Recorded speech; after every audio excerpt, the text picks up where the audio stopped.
When you hear the word ministry, what do you think of? I know for myself, ministry used to mean telling other people about what I believed. In my early understanding, ministry was informational. It was leading Bible studies and passing out literature and preaching sermons. Ministry meant defending my faith well and having better arguments about topics like creation, lifestyle choices, and salvation than the other people around me. What I didn't learn until later is that perhaps the most powerful form of ministry isn't informational, it's incarnational. We learn a whole lot more from watching how other people live their lives than we do from what they say to us. It's how we learn whether we can trust someone. It's how we decide whether we want to listen to the things they say in the first place. Incarnational ministry is all about embodying the character of Jesus and introducing the world to him through our actions. As a former local church pastor who now works as a hospital chaplain, Emily Cortez has been learning incarnational ministry for the past several years. When people are experiencing some of the most vulnerable parts of their lives in the hospital, what does it mean to minister to them? We'll explore all that and more on this episode of Bridges Over Walls. I was a pastor in 2020, and we were in the middle of the pandemic, and finances were what the finances were during the pandemic. I ended up moving to the Pacific Northwest, up to Washington, kind of just trying to find my footing. I wanted something different than California. I'd lived in California my entire life. And I decided that I would do odd jobs while I find my footing in the Pacific Northwest. And then I met Terry Johnson, who works at Adventist Health. And he told me about chaplaincy. He himself was a chaplain, and I was not interested in working in a hospital whatsoever. I don't like blood. Both my parents are in the medical field, and so I just didn't want to do what they did. I went to school for English literature and like religious studies and theology, but I found myself interested in what chaplaincy had to offer. So I did my chaplaincy education there at Adventist Health. We call it CPE, Clinical Pastoral Education. And I really fell in love with chaplaincy. It was so different, yet so similar to pastoring. I really fell in love with the personal connections that I got to make with complete strangers, usually on the worst day of their life. In the setting where I was pastoring, I didn't get to do a lot of that because of the pandemic. I think you're touching on an interesting point. When I think about pastoring, and we're talking about working as a pastor in a local church setting, right, versus kind of ministering to people in a hospital setting in the midst of trauma. What do you feel like your pastoral training prepared you for and your experience? And what do you feel like it didn't prepare you for? Man, my pastoral training in hand with my chaplaincy training is what mostly prepared me for what I do at the bedside now. I feel like my pastoral training really helped me understand maybe some Christian worldviews. When I was pastoring, there was a family who were the first people to be there to set up and the last people to leave. For pastors, right? These are your bread and butter people. But we just thought completely opposite politically. On paper, we would never be friends. But what they saw about me, what I saw about them was, you bring so much value to my life, not just because you stay and help, but because you're interested in what I do. I'm interested in what you do. It's taught me that I have more things in common with people than I do differences. Walking into a completely stranger's room, I've never met them before. All I know about them is what's in their chart. And walking in and just being a completely blank slate of you, whatever you want to tell me about you, I'm here. I'm team you when I'm in this room with you. And what do you feel like are the areas that, your traditional theological training didn't prepare you for as you went into the space that you're working in now? Yeah, they don't tell you how to be at the bedside. They don't tell you what it's like to be in a room when someone's dying, when you have family around the bed and they're asking, well, why is God allowing this to happen? How do you console people? How do you talk to people? How do you challenge people in a way that isn't going to tear them down, but just have them shift in a slightly different direction? That's so much of what I do as a chaplain. I'm not there to change someone's mind. I'm not there to convert them to Christianity. That is a big no-no for any chaplain to go in and do. But one of the things that I wish we did better in preparing for any kind of ministry is how do you listen to people? Because listening is so much of what I do as a chaplain. We call it mirroring. So you could tell me, like, this is how I'm feeling about something. Oh, that's so interesting, Caleb. Can you tell me more about what you're feeling? How does that feeling of anger affecting you in your life, right? But we don't get that kind of training, which is why I think a lot of people should do clinical pastoral education. You said something that I know is going to kind of like prick the brains of our more traditional Christian listeners. When you said, I'm not there to convert people to Christianity. Yeah. I think that's a very different framework than a lot of us kind of hold for our Christianity. You know, you go to church and you kind of get this message over and over, and like your job is to make more Christians, basically, right? Mm-hmm. And some places are better with this than others. How have you wrestled with like what ministry means as you've gone through these different kind of iterations of it? Yeah, great question. Hope I can answer all of it. It's a long one. So I remember graduating from college and just being so excited to like tell people about Dietrich Bonhoeffer and tell people about all the things I learned and this like inverted triangle of the hierarchy of like the Godhead, like these big concepts about religion and how I understood God to work. In practicality, I had a lot of blank faces and a lot of like, what is this woman talking about? Okay, yeah, you sound cool. But like, I could see that it didn't resonate in the way that I wanted it to resonate. I mean, I still have all that knowledge and that comes up very rarely. But as a chaplain, I get to come in and not try and like witness, not try and talk about like Christianity and conversion at the deathbed, like I've heard stories of other chaplains, but I get to come in and just be. We call it a ministry of presence. Yeah. I get to show up, and whatever that person needs in the moment is what I can transform into. Sometimes that looks like just getting water. Sometimes that looks like this person needs a warm blanket. They're freezing. Sometimes I've sat in rooms where we're not talking. I'm in a room for 40 minutes and we talked for maybe 15 because they just needed somebody like to be with them. They didn't have anybody else there. And I love my ministry now because all the expectations of what a pastor should be, I'm putting that in like heavy quotes, a pastor should be. I thought I had to reach all these benchmarks, but once I became a chaplain, the ministry just kind of became like my own thing. How can I show up? What am I good at? I'm good at acts of service. I'm good at listening. I'm good at reflecting.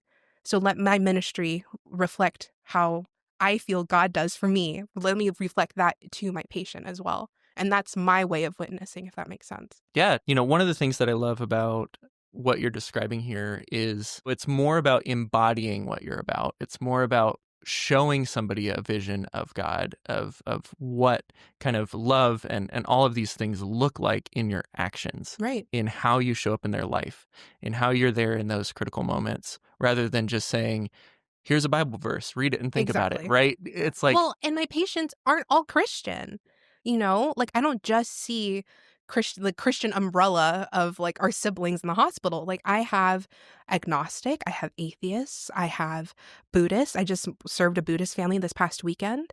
I get to reflect the character of God in the actions that I do instead of, hey, God loves you.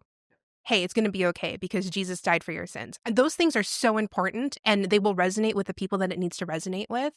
But if I had directed my chaplaincy in that way, I would be so ineffective as a chaplain. So I would imagine when you're encountering people in these critical moments, you get kind of the whole spectrum of baggage, of history with Christianity. Mm-hmm. What do you think are some of the bigger walls that you see in when you come into a room and people they just know, like, this is a Christian chaplain, right?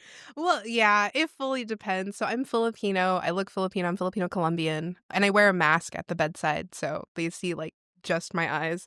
Man, the walls, the walls that I encounter in the patient room feel like two sets. The first set is, oh my goodness, there's a chaplain. It means I'm dying, or it means that like grandma's dying, or whoever the patient is. And usually that's their first reaction because that's what we see in the media of like, oh, a chaplain's at the bedside because someone is dead or dying. So I go in, I knock, and This guy's like just like reclining on the bed watching like TV. I introduced myself. Hi, I'm Emily. I'm one of the chaplains here. I just came by to visit with you and see how you're doing. His eyes just get bigger and bigger as I keep speaking. And he physically moves himself from the middle of the bed. He's like half out the bed. Like, am I dying? Why are you here? And I'm like, oh no. Like, no, I mean, I don't know if you, no, I don't think so. I felt so bad because like he looked horrified that I was in the room. And so I'm just trying to be helpful. That's my whole point of my job. And he wanted nothing to do with me. Like, no, I'm good. I'm okay. You can come back when I'm dying. I go, okay.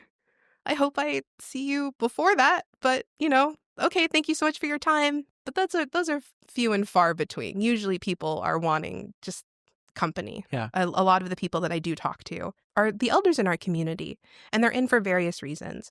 And they don't always have visitors. And so one of the things I really love doing is just being able to sit down and speak to somebody. What's your life like? What are your grandkids like? Just being able to sit and do community one-on-one is really neat.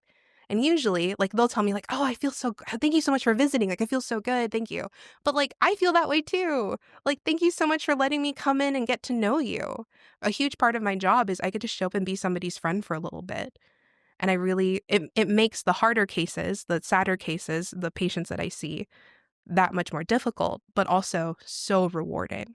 The other wall is that as a chaplain, especially with my Christian patients, they just kind of project their own version of Christianity onto me. Oh, you're a Christian, so you must think the same way that I do. And more often than not, we have a lot of differences in how we view God. Leaving my bias at the door, it's hard. It's really hard to not want to respond with, well, I don't think God is as judgmental as you're telling me God is or anything like that, right? So like the barrier of like, well, my version of God doesn't sound like that, but for whatever reason, their God is somebody who's transactional. And being able to meet that person where they're at can be really difficult when I'm like, no, but God would never do that. It's so interesting that that's the picture of God that you have. But that's not what they need to hear. They don't need to defend like their stance on God. What they need is someone to ask them like, my goodness, what is it like to have that relationship with God, that God did this to you, So you're early on in your chaplaincy kind of journey, right? Yeah. I mean, you're working and all of that, but still you're kind of like your first few years. Is there anything about your own belief systems, your own worldview that you've had to re-examine over the past few years? So the chaplaincy training that I did really helped me be introspective. It really helped me pull out the stuff that I had put in boxes. This is language that we use like in class. Like what's in the box? What haven't you unpacked?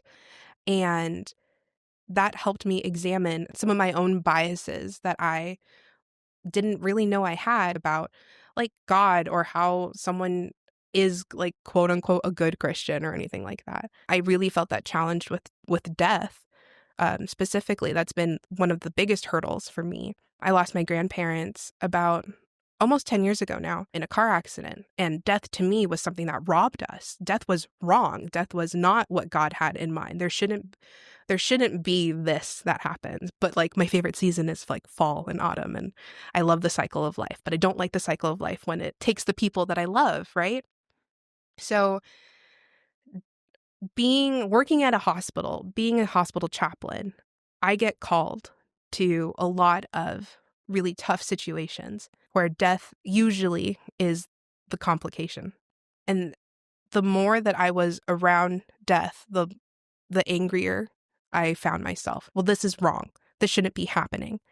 I worked a particular case where the daughter was at the bedside. Her dad was the patient. He was going in for a routine surgery and they couldn't control his bleeding. And he was essentially bleeding internally and bleeding out, and they couldn't stop it. I remember feeling so lost in that room of like, this wasn't supposed to happen. How did this happen? The daughter didn't want me to leave because she didn't have anybody else. And so I stayed with her until her dad died. I'm watching this daughter be in so much pain, losing her dad. And also, I'm so uncomfortable in this room. I'm uncomfortable with the fact that death is here and is slowly leeching life away. When I told my educator, the person who runs the program, about this case, he said, "Where was God in the room for you? Like, how did God show up in the room for you?" I go, "God wasn't there. What do you mean? God wasn't there at all. I just watched this daughter lose her dad in real time." And he goes, "Okay, so God was absent for you?" I'm like, chaplains. Yeah, I felt like God was absent for me. And he told me to go examine what that meant for me. What does it mean if God is absent? And I had to wrestle with that, and I brought that home, and I'm upset and whatever. And it wasn't that God was absent, I came to realize. It was that God was still present in the room. For me, I felt God was still present. God showed up in these ways. Her, the daughter's fiance showed up. They were able to share music together. Music was really important to her dad and her. And like there are these small moments where I couldn't see that God was in these moments still. All I saw was this glaring and ugly death. And I still don't like death, but it's not as devastating as it used to be. I like to call death my coworker. I work alongside death. Death is a natural process, but I hate it. But I respect it. I understand.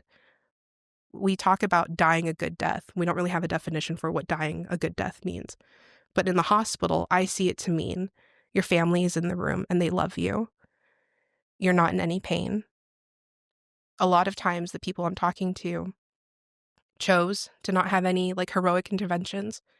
And so that's their choice. We're honoring their choice. That's a good death. It's been complicated though. That's probably been my biggest challenge is what was our job in death? What do we do? And a lot of times I find I don't do too much. I just have to be present with people. In your chaplaincy training, this is kind of the realest way that you learned introspection. Yeah. I'd be interested to know your thoughts on, growing up, Christian household, Christian education, pastoral training, and yet you encounter introspection, mid-20s, chaplaincy training. All the trainings that church organizations do, I think the healthy ones are all asking the same thing, and that is for Christians to be introspective. Yeah. For them to examine the ways that they affect other people. Yes. For them to look through not just the Bible verses they like, not just the school they went to, not just the sermons that they prefer, but how does all of this change how you interact with other people? And so my question is just kind of looking back on your life. Do you think that we're taught to do this? Do you think that we're taught to kind of explore how our own traumas, baggage, preferences, lifestyle, all of this affects our view of God and our faith? I don't know if we've been trained. I don't think that we've been trained. I didn't know how to listen until I started my chaplaincy training because listening isn't just like nodding in agreement and then here's a relatable story. That's not quite listening. Listening is what is it about what they're telling me that is revealing about themselves, right? And I really don't know if we teach that in seminaries or if we teach that to our pastors. I think that for the most part, I hear this language like in secular circles, like in like therapy talk or therapy podcasts about like healing your inner child and what does it mean for you to like show up for yourself. And those are great questions. And I wish that we did talk about that in church spaces because for the most part, I heard growing up, give it to God, be anxious for nothing. I'm very anxious. I'm anxious for everything. I'm the opposite of that verse. It isn't that we shouldn't talk about it. We should talk about mental health. The church family that I grew up with, I felt was able to highlight these topics really well and still fall short. Like we didn't talk about hard topics like depression or anxiety, not until I was like well into college and that kind of became like mainstream trendy, right? Oftentimes I was told, like you don't need to worry about that. If you just give it to God, God will take care of it. And it's the spiritual Band-Aid. In my line of work, we call it spiritual bypassing, where you don't get the chance to feel all the feelings that you have because you put the spiritual Band-Aid over it and say, it's okay, God will take care of it. Well, sure. Yeah, I believe God will take care of it, but I'm also angry. I'm also depressed. I'm also anxious about whatever event is going on.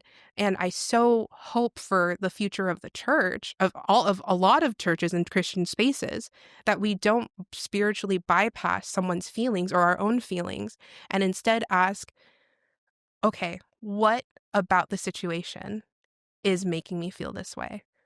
Because under the anger, under the depression, those feelings could be, I feel helpless. I feel misunderstood. I see often in my patients spiritual bypassing because that's the tradition that they grew up in. And it's not my job, unfortunately, to educate, like, actually, you shouldn't be spiritually bypassing. But rather it's, oh, I'm hearing that God's really important to you and you need God to have your back. I'm hearing that you want God to be in control of the situation because you're feeling some helplessness about it. And then that can launch into a myriad of different conversations with my patients. How do you feel like this experience has affected how you relate to people outside of work? I feel like I'm a better partner to my fiance.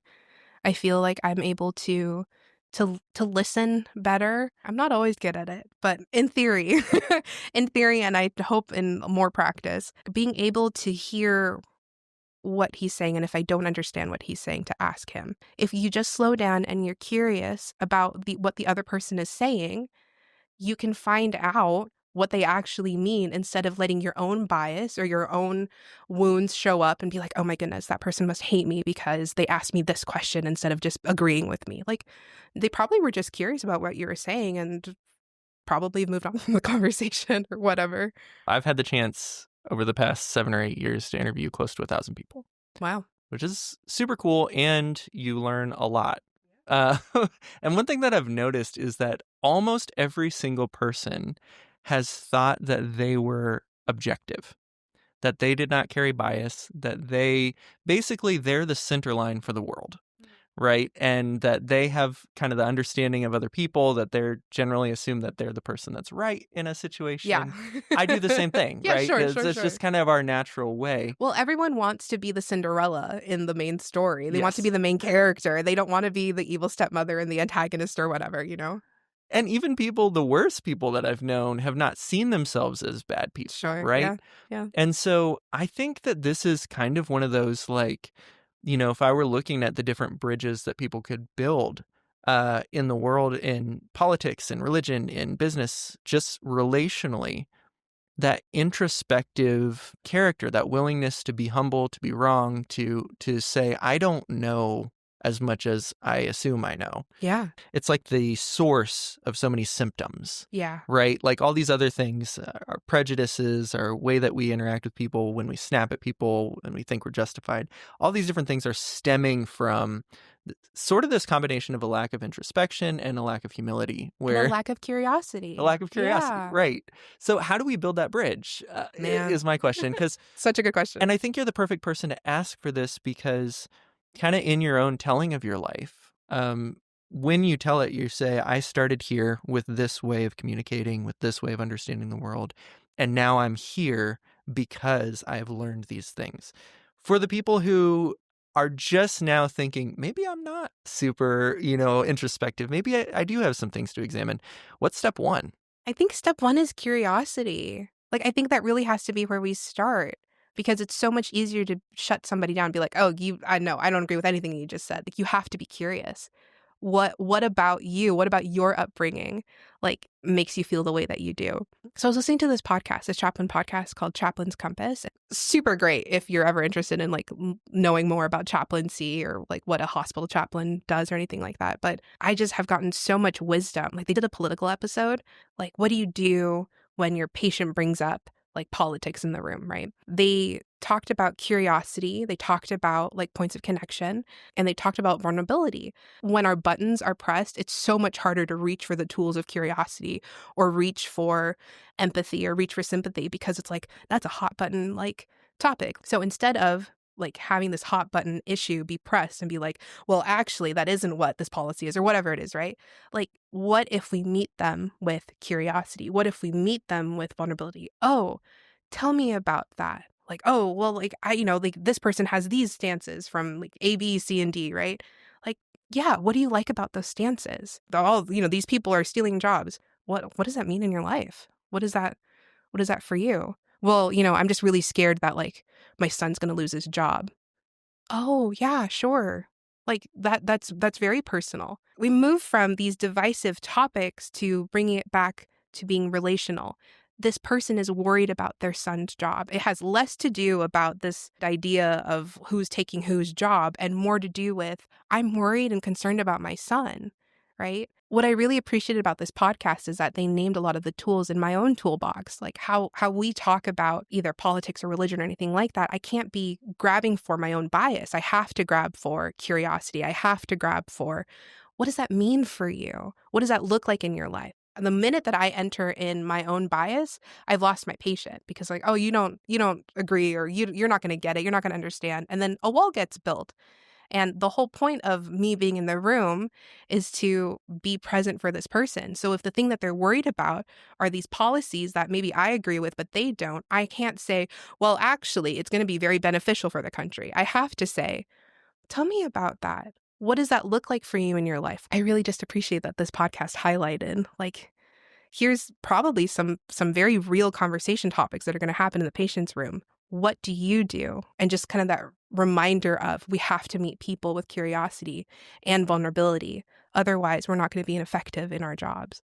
I think we could learn so much from that. There's this just kind of baseline psychological principle. When you come in aggressively with your beliefs, your bias, people's natural reaction to that is to buckle down on what they already believe. It's a defense mode. Yeah. It's, I'm going to double down on what I already thought because I don't like you and I don't like what you're saying and how you're going about it.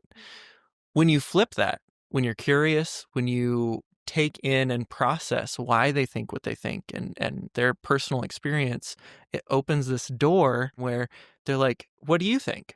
Yeah. And they would never ask that if you come in and trying to tell them and Right. correct them and push something. And so when we go about even sharing something like what we believe about God, when you just say, hey, you need to believe this, you need to do this, I'm right. All of that attitude, all people do is just retreat from you and buckle down and say, that's not the kind of person I want to be. Yeah, exactly. I think we're so ready to fight and so ready to just have this armor on that when we're met with, well, what do you think about that? And we're met with curiosity. It's like, oh, I don't need to have the shield and the sword in my hand and be ready to defend all my beliefs. I watch in real time people be like, okay, well, let me take off this shield so that I can relate to somebody. And whether they mean to or not, like, they tell me so much of their life, and it's like, yeah, of course you're like stressed about these things. Like, that makes a lot of sense to me. And then we leave the room, hopefully, with a little more empathy for each other and for the world around us. I almost think that we think about spirituality in a way that's too big and not in a way that's small enough for our day-to-day life. When we think of change that we want to see in people, we think of eternal consequences. We think of like, I really don't want them to go to hell, or I really want them to go to heaven, and all of this stuff. But to me, these past years, as I listen to more and more people, there's something supernatural about being able to see the tension come out of somebody's shoulders. Yeah. There's something really beautiful and unnaturally so about seeing in somebody's eyes their defensiveness turn to peace, to safety, to interest, to maybe even just a little bit of insecurity, but like the willingness to talk to you. When you can see somebody go from just this kind of defensive posture to openness, that's the clearest moment in life that I see God at work in real time. Vulnerability is also just as important as curiosity. If one of the things that I had to learn, just kind of boots on the ground as a chaplain, that I didn't get taught in the classroom, was people look to find like point of connections with somebody, especially with strangers. So like, what about you makes you similar to me? Oh, I really like your haircut. Your reaction is not to go like, no, or like, right, or like, right, like to be like, no, you're wrong. Like your reaction is go like, oh, thank you, or like, yeah, I got it cut like 2 Saturdays ago, whatever, right? Like, these are points of connections with strangers. And so like when somebody asks you like, oh, I see you have a lot of tattoos, Instead of feeling like, oh, they don't like my tattoos or they're going to Mm. lecture me about my tattoos. Be like, yeah, I do. This one is a quote that's really important to my life because of whatever relationships I have, or I have some orchids for my grandparents because they grew orchids. Do you like tattoos? You have this moment where like, I'm going to tell you a little bit about myself because I have no idea why they're commenting on this thing. So vulnerability, ask questions, curiosity go hand in hand. And then that's how you form like long lasting bonds with a person. Even if it's like in the grocery aisle where like, I really like your shoes. Those are really cool Converse. Like, oh my gosh, thanks. My grandma got them, right? Like, you know what I mean? Like, we're always looking for connection and community. And I don't think we know how to do it very well. Yeah, no, it's so relatable. Just a few months ago, I was asked to go speak for a week at a Christian high school. In some ways, the second that I get asked to do things like that, like I panic because I'm like, I don't think that I'm not a pastor. Mm. I don't think that my views necessarily align, especially with a lot of our more conservative spaces. Like, you know, I do have a small visible tattoo here. I don't know if I'm wearing the right thing, saying the right thing. I'm Yeah. watching what I say, what I share, because I don't want to encroach upon how they're doing things there, right? And so I get up to speak, and, you know, from the first day, the students immediately, like, I move my hands and all their eyes go right here to my little tattoo. And so I always had this short question and answer section after we were talking about the story of Joseph in the Bible, right? And so I'm thinking, I'm in the Joseph mindset. I'm like, we're talking about Bible stories here. We're talking about concepts. We're talking about life. And the first question is, what's your tattoo? Nice. And so I had that same moment where I'm just like, okay, how do I answer in a way that's honest? But also, how do I respect the space that I'm in, the culture that's been built here? And so I decide, all right, I'm just going to take this at face value, no good or bad, and just answer. I got this tattoo because it reminded me that I want to stay alive, that my story isn't over. And I could have been defensive because I felt defensive. Sure. And I felt put on the spot and I felt cornered. And yet, because I just responded honestly and in good faith, I can't tell you the amount of conversations over that week where I got to talk to students that it was this bonding moment together where they're like, hey, I've struggled with that. Or, hey, I'm currently in a household that I can't stay in long term. Yeah. You know, and all of these different stories came because instead of going with my gut, instead of going with how I was actually feeling, I chose to open up. I chose to be vulnerable, and I chose to allow curiosity about me too. But I think this is such an important point in how we think about faith, theology, religion. When you only can process the world through this, what's relatable to me, it bars you from really showing up in so many other people's lives. You know, if they're saying, hey, you know, I'm struggling with this, and you're like, well, you know, the Bible verse that stands out to me is this one, and it should stand out to you too. It should be just as important to you. There's a lot of assumptions, like for the first part, that I believe that the Bible is a true document. That might not be true to the person that's talking to me. What good is it to them if they don't believe that, if they see this as a work of fiction? You know, it's like me saying, you know, my favorite line from Pride and Prejudice. But if we take our things and we try to force the relatability onto someone else, if we can only operate from our little scope instead of saying, what's important to you? What's actually helpful to you? How can I show up in your life in a way that you feel seen and heard and understood, not just I feel like I'm seeing, hearing, and understanding? Yeah, no, very much that. Very, very much that. Because like I have yet to be in a patient's room where if I'm vulnerable, they don't want to be.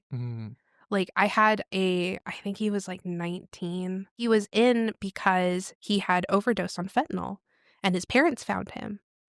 And his mother is just so worried, like kind of like helicopter mom, if you would. Well, like, where's the doctor? Where's the nurse? Can we do this? Like, you know, sit up. You know, you shouldn't be slouching in that way. And just like a lot of demands on this 19-year-old. And I asked the mom, like, hey, mom, I'm going to talk to the patient for a little bit. Do you mind just waiting outside for just a bit? And I'll come get you when we're done. And she's like, yeah, that's fine. So the guy had not talked really. Like, he has hair in front of his face, just like the walking embodiment of like, don't speak to me, shut out from the world. Like, I need my meds. I want to go home. And I asked him, is it okay if I wait with you for a bit? Yeah, sure. I don't care. Okay. And we just waited in silence. And he just kept waiting. And like, I've learned with chaplaincy to be very comfortable with silence. A lot of people want to rush and just be like, fill in that noise. But I learned, like, if I'm quiet, if I'm just here, eventually someone's going to speak, you know? Sometimes I break first, but like, it just depends. But anyways, he goes and he looks up and he's like, what does a chaplain even do?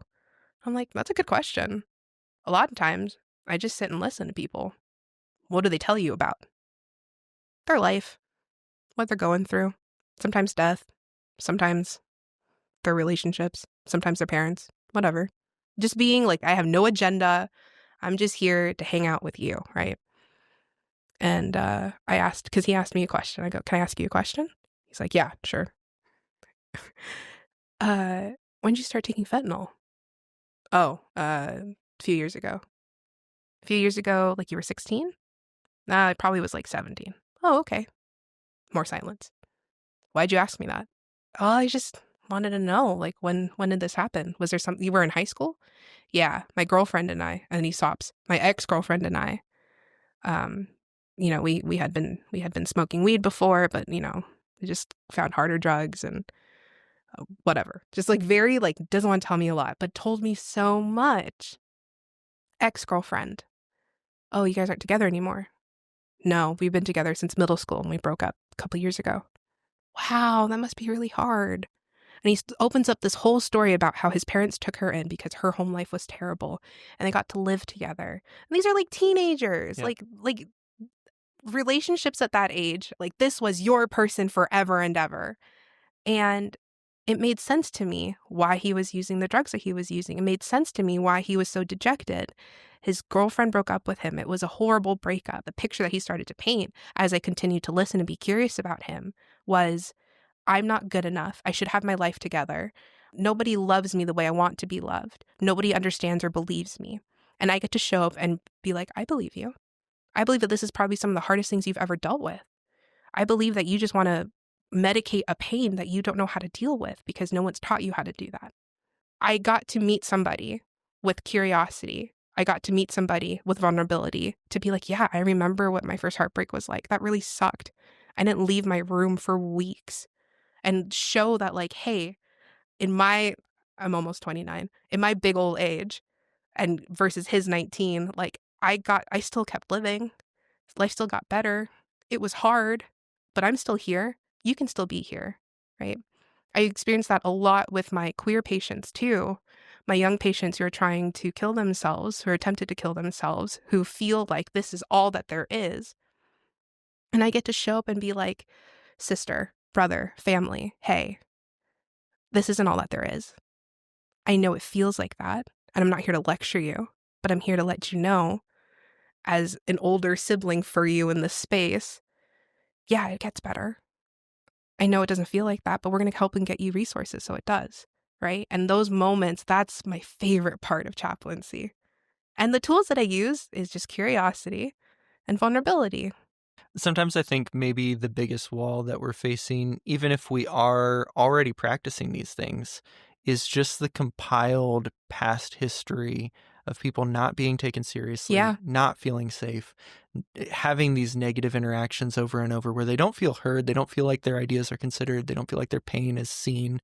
And really, when we have that first interaction of showing an alternative, it's a lot to expect that somebody's going to completely change their attitude and mind. Right. The one drop in the bucket. But if we all together start practicing this, if we make it the normal culture of Christianity, which I think it was always called to be, I really think that we could reverse that in the coming generations of saying, when I see a Christian, I'm relieved. When I see a Christian, I know I'm safe. And that's just not the reality right now. If you had to give, one or two of the biggest pieces of advice that you could relationally to Christians, what would you say would be the most beneficial thing that we can adopt as a future habit? Don't let your picture of God get in the way of getting to know somebody. I think that's the biggest one. Like where I grew up, the version of God that I understood did not match most of Adventism. And when I met other people who this was like the first time, my fiance, for example, this is the first time that he's hearing about a God who looks like this, talks like this, acts like this, cares about me this way. And my reaction was like, what backwards world are you living in? Instead of, oh my goodness, that must have been so hard for you to think that God looked at you this way. So that's probably my biggest one. And just kind of what we've been saying this entire time, like you have to be curious about the person. And I mean, it's easy to say like, you have to be curious about the stranger so you're witnessing correctly. Like, yeah, yes. And you got to be curious about the person across the aisle from you in the pew, the person who shows up by themselves, the person who probably needs some community and they're looking at church and hoping they find the community. It's so easy for us to show up in our churches and show up for the sermon and go home. But like, if you didn't actually stop and hang out with your community, like you're missing a huge part of gospel. You're missing a whole part of what we're called to do too, is to dwell with each other and care about our neighbor. And if this is like such a cliche, but like your neighbor isn't just the person who worships alongside you. It's also the person you don't agree with. It's also the person at work who you might have a tiff with. But if you're curious about those people, you will find that you have more in common than you have different. And I feel like that's a worthwhile world to live in.